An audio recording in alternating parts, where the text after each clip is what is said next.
What was it like when you found it, I was Dave? making the tea at the time. This a big shout goes up. Richard, who found it, was holding it up. Oh my goodness me, you found a dodecahedron. I've only read about those. I've never seen one. Yeah. And every work just stops. Archaeologists have pulled more than 130 of these mysterious bronze objects from the ground across Europe, and not one person in 2,000 years has been able to explain what they are. Every single expert, every single theory, every single attempt to solve this puzzle has collapsed, and the silence surrounding them in every Roman record ever discovered is not an accident. Something about the Roman dodecahedron is freaking historians out. Roman dodecahedrons have been found all over Europe, and nobody knows for sure how they were made. The craftsmanship that it would take to make a bronze Roman dodecahedron would have been very challenging for a metal artisan to make at the time. And when modern science finally looked inside one, what it found was so unexpected that it rewrote everything. What was Rome hiding? And why does this object still have no explanation? Join us as we uncover what the Roman dodecahedron was really used for. The Roman object nobody could explain. Somewhere in a museum display case, sitting behind glass like any ordinary artifact, is an object that has defeated every expert who has ever studied it. And the moment you see it, you understand why. It is made of bronze, hollow at its center, and shaped into a 12-sided geometric form, with each of its faces pierced by a circular hole, though no two holes share the same diameter.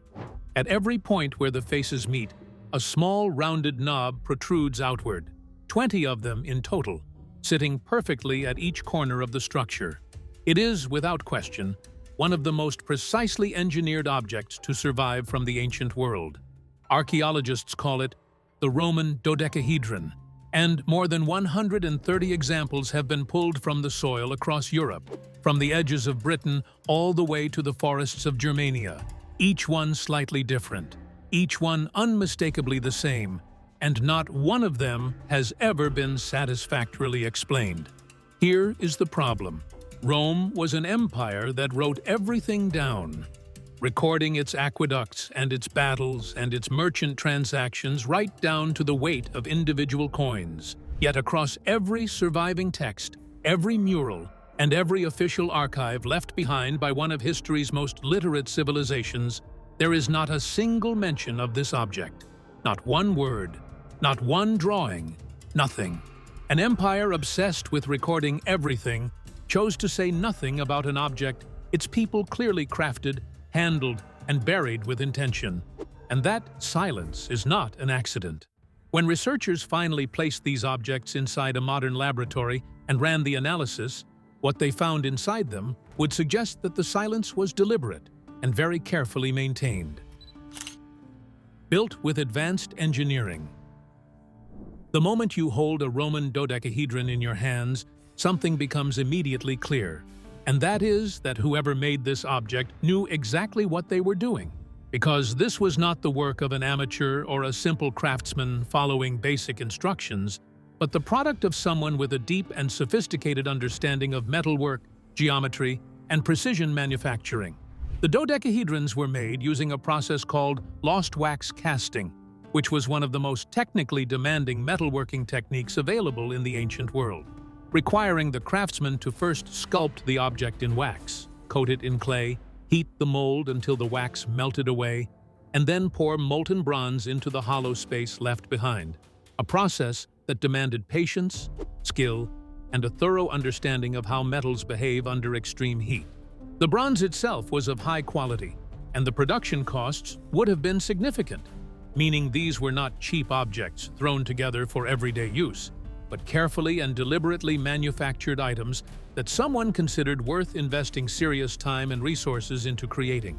And yet, here is where things start to become strange, because Roman tools and manufactured goods were almost always standardized, marked with measurements, built to consistent ratios, and designed to be replicated identically across the empire, in the same way that Roman bricks, Roman roads, and Roman military equipment followed strict universal specifications that allowed them to be produced anywhere and used interchangeably.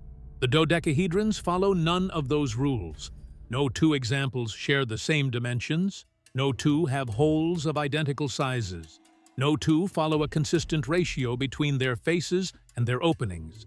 And none of them carry any official Roman markings, stamps, or inscriptions of any kind, which is deeply unusual for an object that clearly required skilled labor and expensive materials to produce. If Rome had invented these objects and used them for an official purpose, there would be a standard version, a consistent design, a repeatable template that workshops across the empire could follow, and there would almost certainly be some kind of record acknowledging their existence and function. These objects were not produced by Roman imperial industry, and the question of who actually made them and why begins with a single excavation in the English countryside that would leave archaeologists completely lost for answers. The discovery beneath Lincolnshire. In a quiet field in Lincolnshire, England, in the county of Nottinghamshire, near a village called Norton, a team of archaeologists carefully removed layers of ancient soil and found something that none of them were fully prepared for. A Roman dodecahedron sitting undisturbed in the ground, preserved in extraordinary condition, surrounded by objects that would raise more questions than the discovery itself. What made this find so significant was not simply the object itself, but the context in which it was found. Because in archaeology, context is everything. And a sealed archaeological context, meaning a site that has remained undisturbed since the moment it was buried, tells a story that a museum display case never can. The dodecahedron at Norton was found alongside pottery fragments and ancient coins, objects that allowed researchers to date the burial with reasonable confidence. And the combination of these items suggested that someone had deliberately placed them together in the ground, not carelessly discarded them, but intentionally arranged them as part of a deliberate act. The condition of the object itself was remarkable, showing no signs of wear, no scratches from repeated handling, no heat damage, no residue from candles or tools, and none of the surface deterioration you would expect from an object used regularly over a long period of time, which immediately created a significant problem for every practical theory that researchers had previously proposed. If the dodecahedron was a candle holder, it would show soot damage. If it was a knitting tool, it would show thread wear. If it was a surveying instrument or a military device of any kind, it would carry the marks of field use. But this object carried none of those marks, arriving from the ground in a condition that suggested it had been buried shortly after it was made, or at the very least, long before it had the opportunity to be used in any practical capacity. Someone had placed it in the earth carefully and deliberately, alongside chosen objects, and had never come back for it.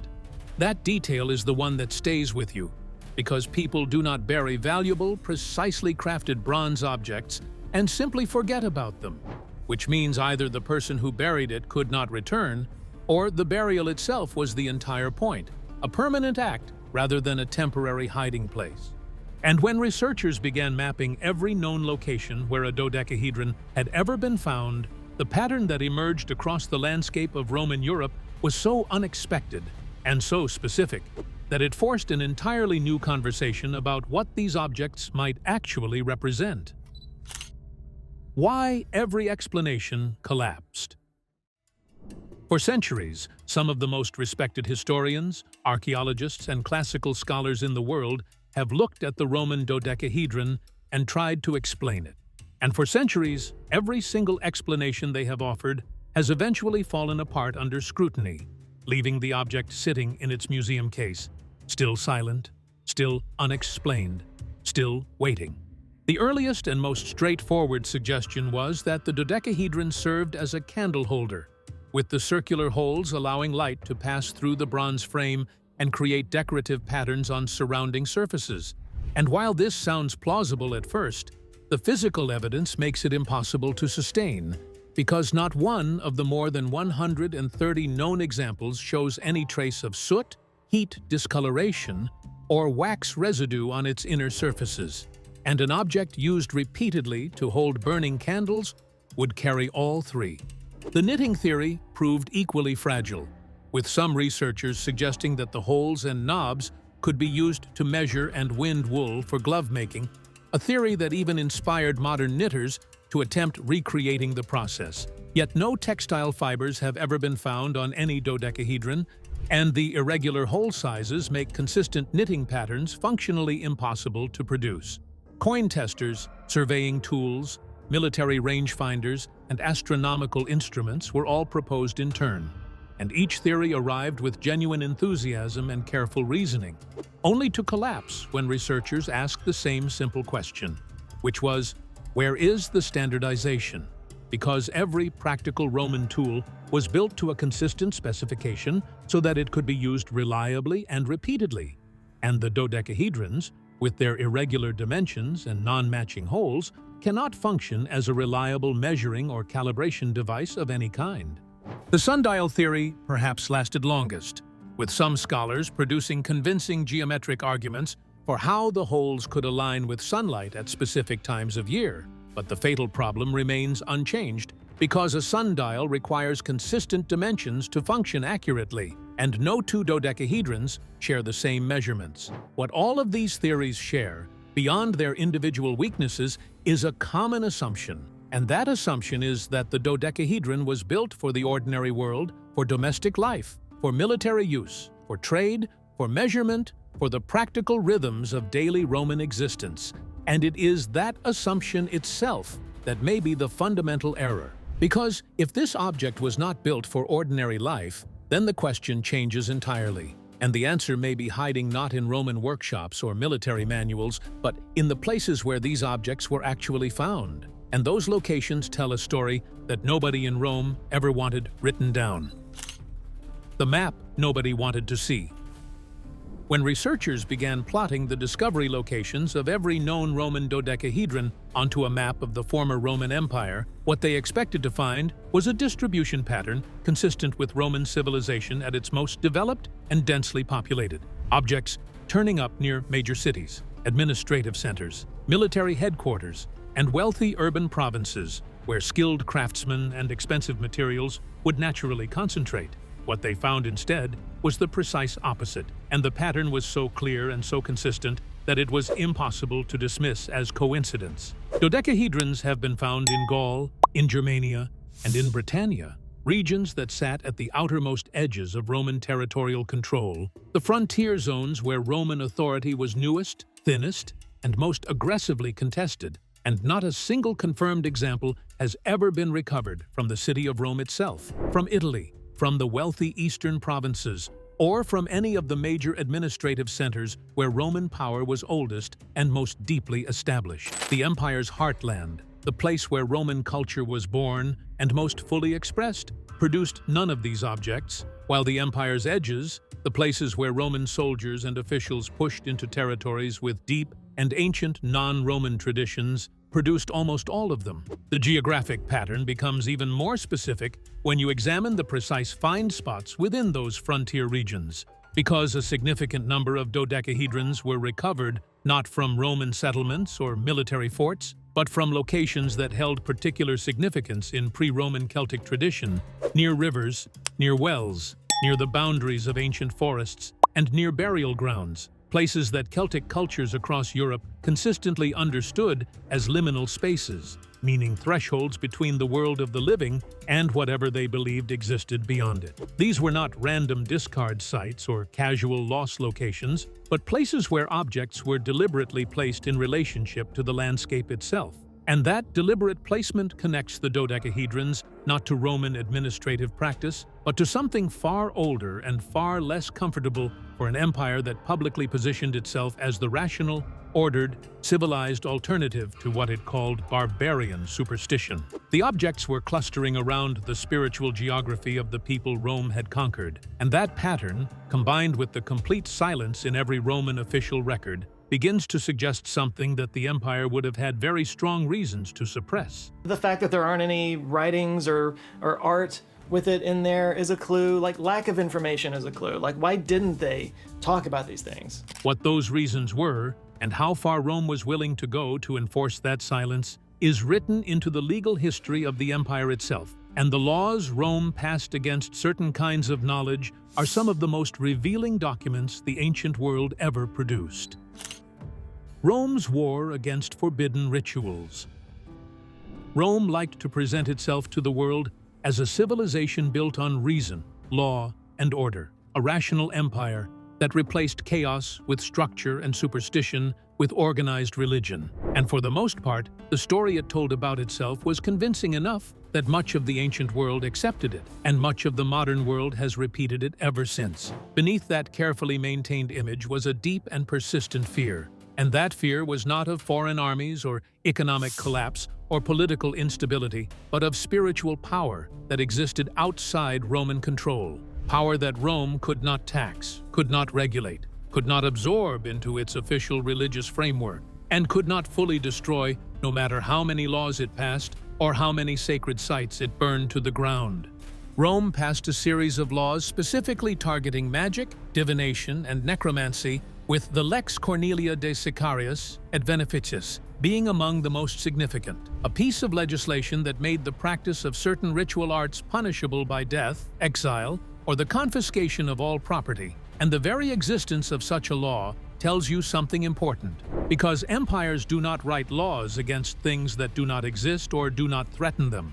The Druids presented perhaps the most direct challenge to Roman spiritual authority across the frontier regions, serving as priests, judges, astronomers, and keepers of tribal memory across Celtic society in Gaul and Britannia, holding a form of influence over their communities that Rome found deeply threatening because it operated completely outside Roman institutional control and carried a legitimacy that Roman officials could not simply override by decree. Rome's response was systematic and brutal, with Roman forces under Suetonius Paulinus launching a deliberate campaign against the Druidic stronghold on the island of Anglesey off the coast of Wales, destroying sacred groves, killing priests, and attempting to erase the institutional knowledge that the Druidic tradition carried, in what amounted to a calculated act of cultural destruction rather than a conventional military engagement. Now hold all of that history in your mind and place it alongside everything the dodecahedrons have already revealed: the secret burials, the frontier locations, the complete absence from Roman records, the lack of any official stamp or inscription, the Celtic geographic clustering, and the deliberate placement near rivers and graves and forest boundaries, and a coherent and deeply unsettling picture begins to take shape. If possessing one of these objects was connected to ritual practices that Rome had criminalized, then the silence in Roman records is not mysterious at all, because you do not write official documents about forbidden things, and you do not leave your name attached to objects that could place you on the wrong side of an imperial law carrying the death penalty. The people who used these objects had every reason to hide them, and every reason to never speak of them. But hidden inside the objects themselves was evidence that no amount of silence could erase. And when modern science finally looked closely enough, what it found would change everything. Researchers thought they understood about what these objects were actually for. The laboratory results that changed everything. For most of the history of Roman dodecahedron research, the debate had taken place almost entirely in the realm of theory, with historians and archaeologists examining the objects visually, measuring their dimensions, mapping their locations, and constructing arguments based on what the objects looked like and where they had been found. But what nobody had done with sufficient scientific rigor until relatively recently was look inside them. Not with the eye, but with the instruments of modern forensic chemistry. When researchers finally subjected a selection of dodecahedrons to mass spectrometry and isotope analysis, two of the most precise analytical tools available to modern science, they were not entirely sure what they expected to find. Perhaps traces of metal polish, perhaps organic residue from soil contact during burial, perhaps nothing of significance at all. But what the laboratory results actually showed stopped the research team completely. Inside the hollow bronze chambers, preserved across nearly 2,000 years of burial, were traces of stearic acid, which is a fatty compound produced by the burning of animal or human tissue alongside pine resin, which was used extensively in ancient ritual contexts as a fragrant accelerant and purifying agent, and lavender oil, a substance with deep associations across multiple ancient cultures with funeral rites, spiritual cleansing, and the preparation of the dead. Each of those substances individually might have carried an innocent explanation, since ancient people used pine resin for many practical purposes and lavender oil had domestic applications beyond the ritual. But the combination of all three together inside a sealed hollow bronze object immediately suggested something far more specific than ordinary domestic use, pointing toward a deliberate and structured burning process rather than accidental contamination or casual household activity. And then the analysis revealed something else, something that the researchers described in their notes with a restraint that barely concealed the weight of what they were looking at, because the isotope signatures inside the chamber were not consistent with animal bone alone, but carried markers consistent with cremated human remains, meaning that at some point, human bone had been deliberately burned inside or in direct connection with this object. The team ruled out contamination through a careful examination of the isotope ratios, which indicated material that had been subjected to the high temperatures of deliberate cremation rather than the slow organic decomposition of accidental contact. And the consistency of the residue distribution inside the chamber suggested it had been placed there intentionally, rather than introduced through environmental exposure during burial. What the laboratory had uncovered was not a candle holder, not a knitting tool, not a surveying instrument, but an object that had been used in direct contact with human remains during what appeared to be a structured burning ritual. And that discovery demanded an entirely new framework for understanding not just what the dodecahedron was, but what it was designed to do. And the answer to that question lay in the geometry of the object itself.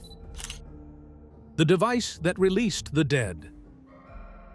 Once the laboratory results had established that human remains had been burned in connection with the dodecahedron, researchers turned their attention back to the physical object itself with entirely fresh eyes, because now the question was no longer simply what this thing was, but how it worked. And the answer was encoded in the geometry that everyone had been staring at for centuries without fully understanding what they were seeing. The 12 pentagonal faces of the dodecahedron are each pierced by a circular hole, and those holes vary in diameter from one face to the next, in a pattern that is not random. Because while no two dodecahedrons are identical to each other, within each individual object, the varying hole sizes create a specific and functional relationship between airflow, heat distribution, and the direction in which smoke is released from the interior chamber.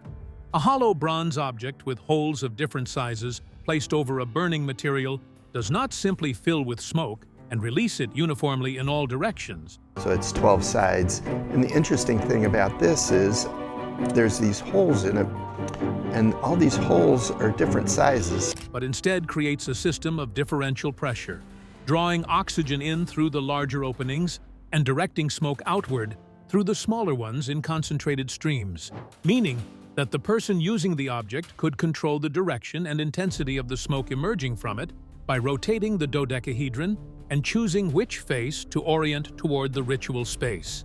The 20 knobs at the vertices, which researchers had long struggled to explain in purely decorative or functional terms, now revealed their purpose with sudden clarity, because they act as legs and stabilizing points that elevate the object above the surface it rests on, allowing air to circulate beneath the bronze chamber and feed the burning material inside with a consistent oxygen supply, which is precisely what you need if you want to sustain a slow, controlled burn rather than a rapid open fire. Reconstruct the ritual setting that the physical evidence now suggests, and what emerges is a scene of considerable deliberate atmosphere, a dark and enclosed room, a controlled fire burning within the bronze chamber, smoke carrying the residue of human remains, and pine resin and lavender oil escaping through the geometric pentagonal openings in concentrated streams, casting moving shadows shaped like pentagons across the walls and ceiling of the space, while the participants in whatever ceremony was taking place breathed air that carried, in the most literal chemical sense, the physical substance of the dead. The idea that participants may have deliberately inhaled smoke containing the remains of the deceased as a form of communion with the dead sits at the center of what researchers now describe as the necromantic interpretation of the dodecahedron, a theory suggesting that these objects were designed to dissolve the boundary between the living and the dead in the most direct and physical way imaginable. allowing the community to breathe the dead back into themselves as part of a structured ritual of remembrance or communication. It is a deeply strange idea to a modern mind, but it is entirely consistent with what Celtic funerary tradition across the frontier regions of the Roman world valued most, which was the maintenance of connection with ancestors. And it raises one final question that changes the entire story. Because if the Celts created these objects for their own spiritual purposes, then the assumption that has underpinned every theory for centuries may be wrong from the very first word. The secret Rome never admitted. From the moment the Roman dodecahedron entered the archaeological record, the assumption embedded in its very name shaped every conversation about it. And that assumption is simple and seemingly obvious, which is that an object found across the Roman Empire, made of bronze, recovered from Roman-era burial contexts, must therefore be a Roman invention serving some Roman purpose that history has simply forgotten to record. The forensic analysis that revealed human remains inside the objects also opened a parallel investigation into the bronze itself, and what the metallurgical examination revealed was not consistent with standard Roman bronze production, which followed well-documented alloy specifications that Roman foundries applied consistently across the empire to ensure reliability and standardization. The trace element profiles of multiple dodecahedrons showed compositional signatures that aligned far more closely with older Celtic metallurgical traditions than with Roman imperial production methods, with specific ratios of tin, lead, and trace impurities matching the fingerprint of pre-Roman Celtic bronze working in the frontier regions rather than the controlled alloy blends that Roman state foundries reliably produced.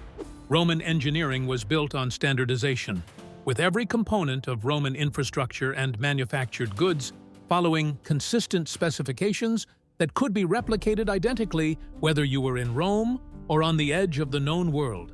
And that standardization is precisely what is absent from every single dodecahedron ever recovered, each unique in its dimensions, its hole sizes, and its geometry in ways that suggest individual craft production rather than centralized imperial manufacturing. The geometry itself carries a final piece of evidence, because the symbolic use of 12 pentagonal faces had deep roots in Celtic sacred numerology and cosmological thinking, appearing repeatedly in Celtic ritual contexts with no parallel in Roman official religion or Roman mathematical tradition, suggesting the form was inherited from a much older symbolic framework that predated Roman presence in the frontier regions by centuries.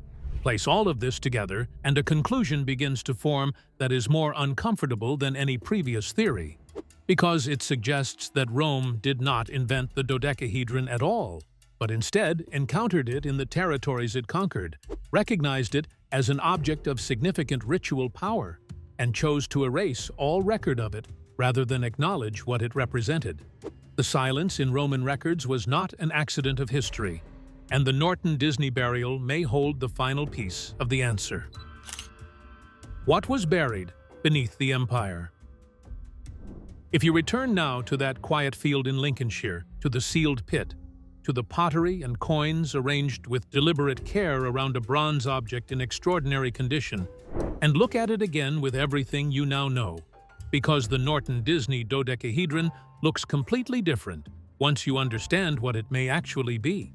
For decades, researchers described that burial as Roman, cataloged it as Roman, and filed it under the long list of Roman mysteries that archaeology had not yet solved. But if the metallurgical analysis is correct, if the geometry points to Celtic sacred tradition rather than Roman utility, and if the ritual residue inside points to a funeral practice that Rome had criminalized and actively suppressed, then what was buried in that Lincolnshire field was not a Roman object at all. It was a means for survival. Someone carried that object to that field knowing exactly what it was and what it represented, arranged it carefully in the ground alongside objects that marked it as significant, and covered it over in an act that looks far less like disposal and far more like protection. The deliberate preservation of something that could not be displayed openly, could not be passed down through normal means. and could not be allowed to fall into the hands of the authority that had spent generations trying to erase the tradition it belonged to. How many more were destroyed before they could be hidden, melted down by Roman officials who understood exactly what they were looking at, even as they ensured that no written record would ever confirm it, is a question that archaeology cannot currently answer and may never be able to answer fully. How many more remain in the soil of Britain, Gaul, and Germania, near forgotten ritual sites that no excavation has yet reached, is a question that every new season of fieldwork brings closer to resolution, one careful brushstroke at a time. What the Roman dodecahedron ultimately reveals is not a gap in Roman knowledge, but a deliberate wound in human memory. The place where an empire erased a rival culture's most sacred technology and then buried the silence so completely that it took modern chemistry to hear what had been suppressed. The object Rome never admitted existed may be the most honest thing the ancient world left behind. If you enjoyed this video, like and subscribe, and also click the next video shown on your screen.